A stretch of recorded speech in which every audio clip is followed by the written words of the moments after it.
Hello friends, it's Mrs. Jane on Thankful Thursday, October the 15th, 2020, with all the terrific news you can use about our terrific day at school today. And so, how did it go? I think it went pretty well. Today we came down the stairs after our usual temperature check and started our routine, hanging up those backpacks, making sure the folders got to the take-home box, little sanitizing of our hands, and then signed in before heading over to the tables to start our tabletop activities. On today's first tabletop, we were asked to do a little fine motor work and look at color orange all at the same time. We used some markers today and we were coloring in, a couple of different pictures for orange. A beautiful parrot, yeah.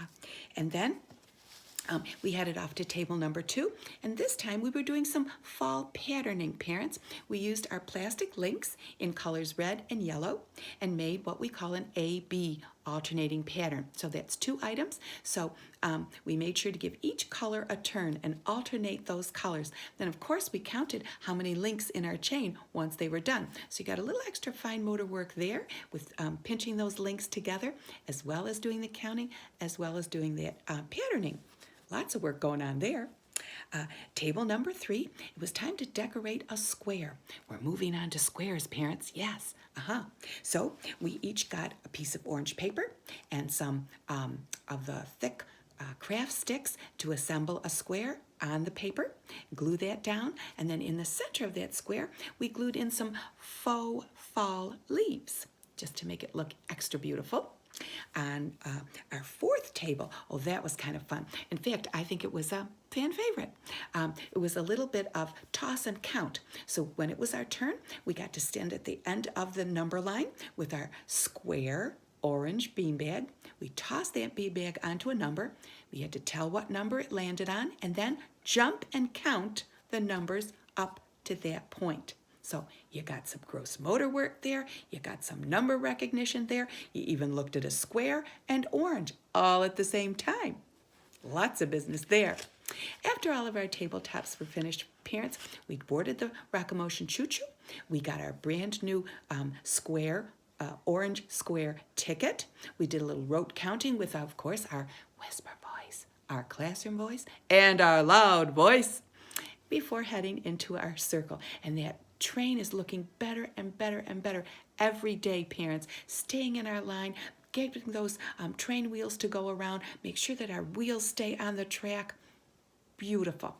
Once in our circle, of course, we introduced our persons of the day today. We got a chance to say the pledge to the flag today. We did a little bit of ABC Rock. I'm going to even refer to my paper so I don't forget anything. Yep, ABC Rock, because you know we're going to be reading someday soon. Want to know those letters, as we say. Our good morning song, of course. Little 7th inning stretch. And remember, we were doing those push, push, push punches as we counted. And then a little stomp and count. Put our hands on our hips. And every time we say the number, we stomp our foot on the floor. And we're going just 1 to 10 at this point. And then into our shapes. We started with our circle shape song, and then we introduced our squares. And what we say about the squares, parents, is that they look like a box, and they have 4 flat sides, and all the sides are the same size. Match, match, match, match. And the song goes like this. A 1, a 2, listen. A square is like a box. A square is like a box. It has 4 sides, they're all the same. A square is like a box. Catchy, isn't it? So we did that a little bit, parents. And then it was time for a little color check. And then a little language time. Told us a couple of stories with our hands, with our fingers. And so, of course, the hand chant, 10 red apples, and 5 little pumpkins on the gate. Then we stood up for a little more story. This time it was, I'm a little pumpkin. Followed, of course, by heads, shoulders, knees, and toes. And after all of that, of course, time for us to split up into our groups.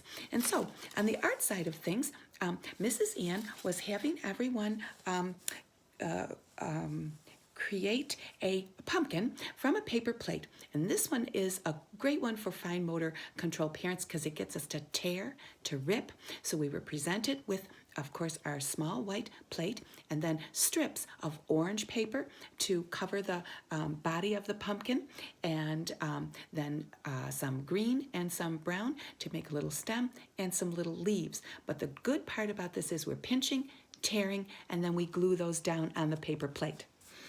In the literacy side of things, of course, had to say hello to Hickety Pickety, tell them our names, and then we moved into a little review of Johnny and Rain, Rain, Go Away, and we started a new activity with our rhyme. When we're at this point and we've heard it several times over and over again, then we do what we call a closure activity.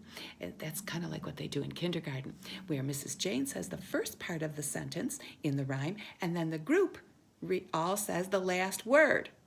And so that started out quite well. I was really quite pleased and quite proud of the way the kids responded. After we finished talking about Johnny, then we went on to our new rhyming friend, Peter.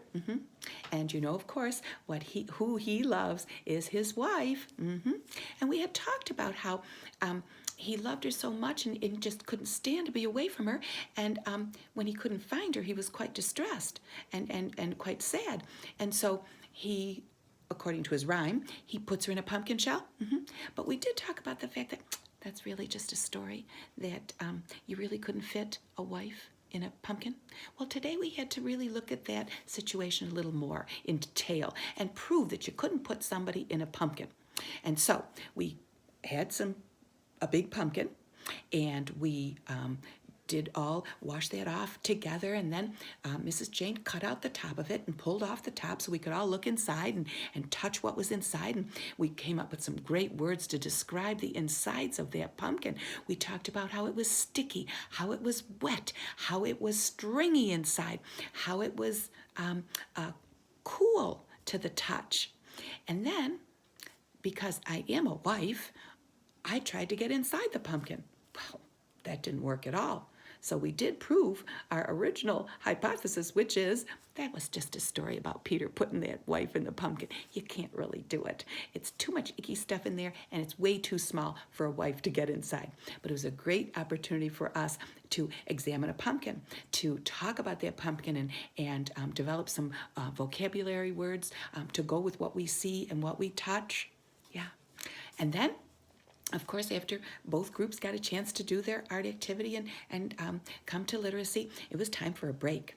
So headed off to the necessary room, then a little free read in the library, followed by those delicious snacks that you all sent from home. After snack time, of course, because today is Thursday, it is slide day. So, of course, the slide came out. Housekeeping was available for everybody.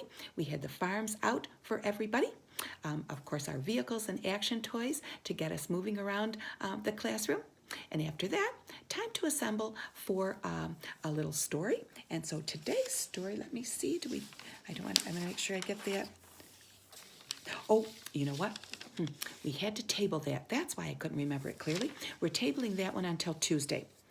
Preview, it's the biggest pumpkin ever. Yeah. So instead, directly from our center time, we went to our closing circle where we could see those wonderful show and tell items. Very interesting today.